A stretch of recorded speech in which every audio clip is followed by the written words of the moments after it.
चलिए question number 11। यहाँ पे हमको क्वेश्चन नंबर 11 क्या बोल रहा है। बहुत ही आसान सा क्वेश्चन है ये, आपके लास्ट सब चैप्टर में आपको दिया गया है ना। तो बहुलक निकालना है हमको। क्या बोला है, निम्न सारणी का बहुलक ज्ञात करना है, आपको मॉड निकालना है। अब मॉड निकालने के लिए बहुत ही आसान तरीका है, आपको एक लंबा सा फॉर्मूला है, उसको याद रखना पड़ता है। लेकिन यहाँ पे हम जानते हैं बहुलक मतलब क्या होता है, जो सबसे अधिक बार क्या दिए गए आंकड़ों में जिसकी आवृत्ति सबसे अधिक बार होती है, जिसकी फ्रीक्वेंसी सबसे ज्यादा होती है, उसको क्या बोलते हैं, बहुलक बोलते हैं। तो इसको निकालेंगे कैसे। तो आपको पता होगा ये वाला जो है अपवर्जी वर्ग है, इसको हम क्या बोलते हैं, अपवर्जी वर्ग। यानी कि जहां पे आपकी लोअर लिमिट और अपर लिमिट, यहाँ पे अपर लिमिट है वो अगला क्या बन जाता है, लोअर लिमिट, तो इसको हम बोलते हैं अपवर्जी वर्ग। आपके क्वेश्चन बहुत ही स्ट्रेट आते हैं, एकदम सीधा सीधा, कोई भी यहाँ पे तोड़ मड़ोड़ करके नहीं देता है, एकदम सिंपल सा क्वेश्चन देता है। तो इसी प्रकार के क्वेश्चन आएंगे तो आपको लिखना कैसे है, यहाँ पे हम लिखेंगे हल। और पहले तो ये टेबल को बना देंगे, दिया है करके, दिया है, गिवन है, और इस टेबल को बना देंगे। टेबल में हम क्या बनाएंगे, तो सबसे पहले यहाँ पे हम कुछ लाइनें खींच लेते हैं। ठीक है, चलो यहाँ से हम कुछ लाइन खींच लेते हैं और यहाँ पे लिखने वाले हैं। सबसे पहले क्या लिखेंगे, वर्गांतर। जैसा उन्होंने लिखा है ठीक वैसे ही हम क्या करेंगे, लिखते चलेंगे, वर्गांतर। और दूसरा है आवृत्ति। दो ही चीज की हमको जरूरत पड़ती है, ध्यान रखना, जब भी हम बहुलक निकालते हैं तो यहाँ पे हमको संचयी आवृत्ति की जरूरत नहीं पड़ती, सिर्फ माध्यिका में पड़ती है। तो इसलिए हम यहाँ पे क्या लिखने वाले हैं, पहले अंतराल को लिखेंगे। वर्गांतर में कहाँ से कहाँ तक है, पहला है 0 से 10, अगला 10 से 20, फिर 20 से 30, ऐसे करते करते 30 से 40 और 40 से 50। तो चलिए लिखते हैं 30 से 40 और 40 से 50। अब इसकी आवृत्तियों को भी लिख लेते हैं। तो पहला है 4, फिर 10, फिर 16, फिर 12 और फिर है लास्ट में 8। अब इनको हम क्या करते हैं, एक टेबल के फॉर्मेट में इस प्रकार से लिख देते हैं। तो आप यहाँ पे लिखेंगे, सबसे पहले यहाँ पे देखें तो सबसे ज्यादा आवृत्ति किसकी हुई बेटा, 16। तो यहाँ पे देखना, यहाँ सबसे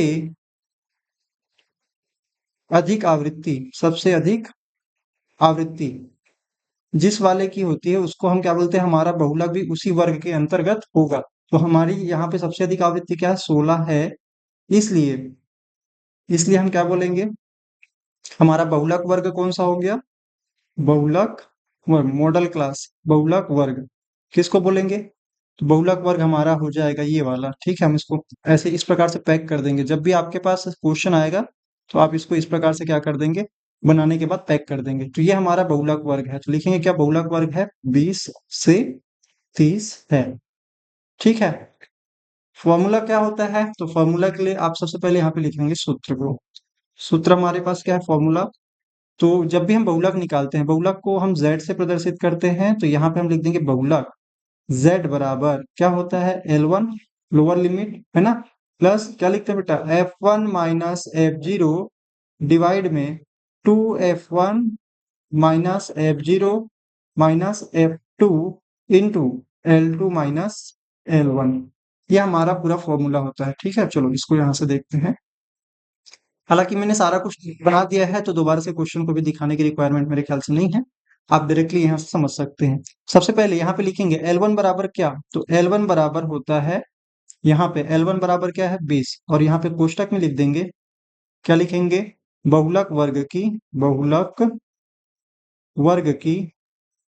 वर्ग की निम्न सीमा, निम्न सीमा, निम्न सीमा है ये। और दूसरा दूसरा क्या बोलेंगे, L2 क्या है हमारे पास, तो L2 है 30, तो इसको लिखेंगे बहुलक वर्ग की, बहुलक वर्ग की उच्च सीमा, upper limit of modal class है ना, उच्च सीमा। और इसको क्या बोलेंगे, lower limit of modal class. अब इसी तरह से हमारा यहाँ पे L1 हो गया, L2 हो गया, दोनों निकल गया। अब F1 F0 और F2 की बात करते हैं। तो F1 क्या होता है, तो ध्यान से देखना बेटा, यहाँ पे जो है बहुलक वर्ग वाले के इस वाले को हम बोलते हैं F1, इसके पहले वाले को बोलते हैं F0, और इसके पहले वाले बाद वाले को बोलते हैं F2।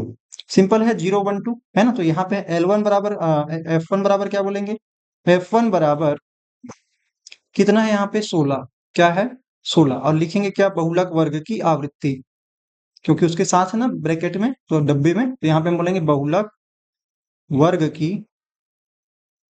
की आवृत्ति। ये सारा कुछ लिखना पड़ेगा तब जाके आपको पूरा नंबर मिलेगा ना, ऐसे में नहीं मिलेगा। और यहाँ पे लिखेंगे क्या, F2 बराबर हम लिखेंगे बहुलक वर्ग की बाद की आवृत्ति। सॉरी, यहाँ पे मुझे लिखना था F2 क्या है हमारे पास, F2 है हमारे पास 12 है। तो यहाँ पे लिखेंगे क्या, बहुलक वर्ग की बाद की आवृत्ति, बहुलक वर्ग की बाद की आवृत्ति। ठीक है, और फिर इसके बाद हम यहाँ पे लिखने वाले लास्ट हमारा क्या बच गया, F0। तो F0 क्या है, बहुलक वर्ग की पहले वाली आवृत्ति। तो यहाँ पे F0 बराबर हमारे पास है 10। तो यहाँ पे हम लिख देंगे क्या, बहुलक वर्ग की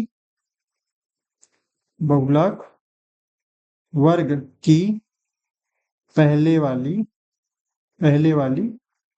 आवृत्ति। प्रीवियस बोल सकते हैं ना, पहले वाली मतलब पहले वाली, previous frequency of modal class, इसको next frequency of modal class. अब यहाँ पे इस फॉर्मूले में मान रखने पर, तो यहाँ पे लिख देंगे सूत्र में मान रखने पर, सूत्र में मान रखने पर। चलो सूत्र में मान रख देते हैं बेटा, जो हमारा फॉर्मूला है उसमें हम क्या कर देंगे, वैल्यूज को रख देंगे। अब यहाँ पे सबसे पहले एल एल के बराबर क्या लिखेंगे, L1 के बराबर हम लिखेंगे 20।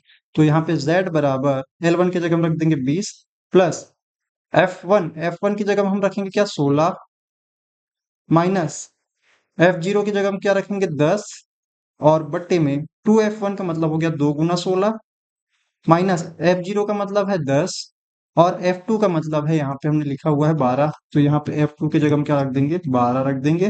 तो हमने सारी वैल्यू रख दी, यहाँ के जितने भी वैल्यू थे हमने यहाँ पे रख दिए। अब इसके बाद जो है बचा क्या, L2 माइनस L1 करना है, तो इंटू कर देंगे। L2 मतलब यहाँ पे है 30 माइनस का 20। अब इसको हल करना है, सबसे पहला टारगेट हमको ब्रैकेट वाले को हल कर लेना है, फिर नीचे वाले को, फिर ऊपर वाले को, फिर लास्ट में हम क्या करेंगे, इन तीनों को आपस में हल करके देखेंगे, उसके बाद लास्ट में जोड़ेंगे। ठीक है, चलो तो यहाँ पे हम करने वाले हैं, सबसे पहले यहाँ पे 20 को रहने दो, प्लस 16 में 10 गया 6 हो गया, यहाँ पे 16 दूनी 32 हो गया, 32 माइनस का 10 माइनस का 12 और गुना में 30 में 20 कम करोगे तो क्या हो जाएगा, 10 आ जाएगा। ठीक है, इसको यहाँ पे और आगे हल कर देते हैं, तो 20 आप इसको नीचे में ही लिखना, प्लस 6/32 में 10 कम करोगे तो 22, 22 में 12 कम करोगे तो हो जाएगा 10, गुना में है 10, भाग में है 10। आप गुना और भाग दोनों में 10 है तो ये कट जाएंगे आपस में, है ना।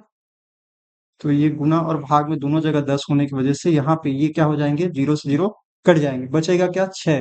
तो 20 प्लस 6 क्या हो गया, 26। यही हमारा क्या है, मॉड है, यानी कि बहुलक है। क्लियर है, आपको इसी प्रकार से बनाना है, बहुत ही सरल है। आप देखोगे 4 नंबर के लिए पूछा गया सवाल है, और इसका भाई अगर आपको आ जाता है तो भी आप आराम से इसको बना सकते हैं। इसमें सिर्फ नंबरों को आपको क्या करना है, जोड़ना और गुना करने आना चाहिए।